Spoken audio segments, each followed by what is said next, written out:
1500 আন্দোলনকারী মৃত্যুবরণ করলেন এবং 25,000 আন্দোলনকারী আহত হইলেন।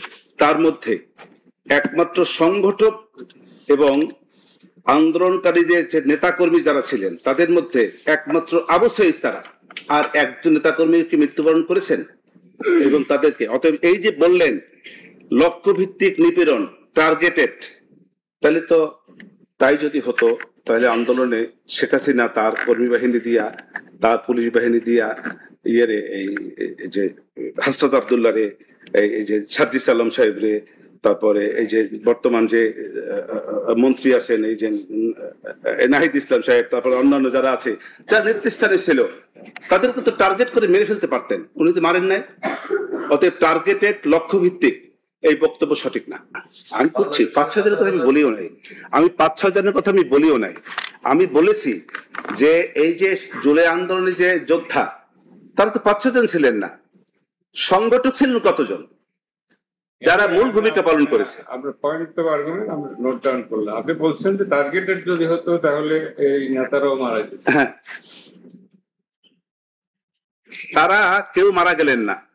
এত হাজার হাজার জনগণ আন্দোলন করলেন, আন্দোলনের সামনে রইলেন, পুলিশ তাদেরকে প্রতিহত করার চেষ্টা করলেন। একটি আমি তর্কের খাতিরে ধরিয়ে নিলাম এটা বৈধ আন্দোলন। বৈধ আন্দোলনকেও নিয়ন্ত্রণ করার দায়িত্ব রাষ্ট্রের আছে।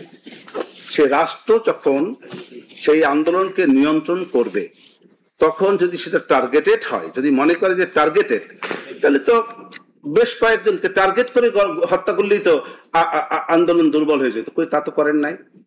এটা একটি আন্দোলন ঢালাও ভাবে তারা করেছে এবং সরকার কোন টার্গেট এবং লক্ষ্য ভিত্তিক, এই যে আরেকটা কথা বলেছে ব্যাপক মাত্রায় যে ওয়াইড স্প্রেড বলতে সারা বাংলাদেশের 64 জেলা, লার্নেড প্রসিকিউশন পক্ষ থেকে বলেছে 52টি জেলায় এই আন্দোলনের ব্যাপকতা ছিল এবং সেখানে এই শেখ হাসিনা তারপরে আসাদুজ্জামান কামালরা সেসব জায়গায় তাদের ব্যাড অ্যাক্টিভিটিস পরিচালনা করেছেন। এখন আমার বক্তব্য হলো এই যে 52টি জেলার যাদের কথা বলেছেন সেই 52টি জেলা থেকে কয়জন সে সাক্ষী দিয়েছেন?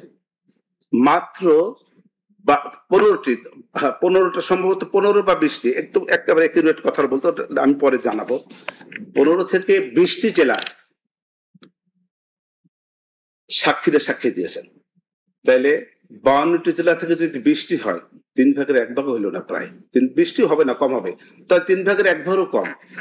তাইলে এই যে ব্যাপক মাত্রায়, তাইলে সারা বাংলাদেশ থেকে 52টি জেলা থেকে যদি এসে বলতেন এবং একজন না, সঙ্গে সঙ্গে প্রত্যেক জেলা থেকে 2 জন আসতে হবে, 2 জন এসে বলবে, একজনের সঙ্গে একজন করবেট থাকতে হবে যে এই ঘটনা ঘটেছে, তা কিন্তু হয়নি। অতএব যে ব্যাপক মাত্রায় যে কথাটা বলেছে, যে ব্যাপক মাত্রায় শেখ হাসিনা আসাদুজ্জামান কামাল সারা বাংলাদেশে এই যে টার্গেট করে করে এরকম আন্দোলনকারীদেরকে মেরেছে এবং মানবতা বিরোধী অপরাধ করেছে, এই কথাটা সঠিক না।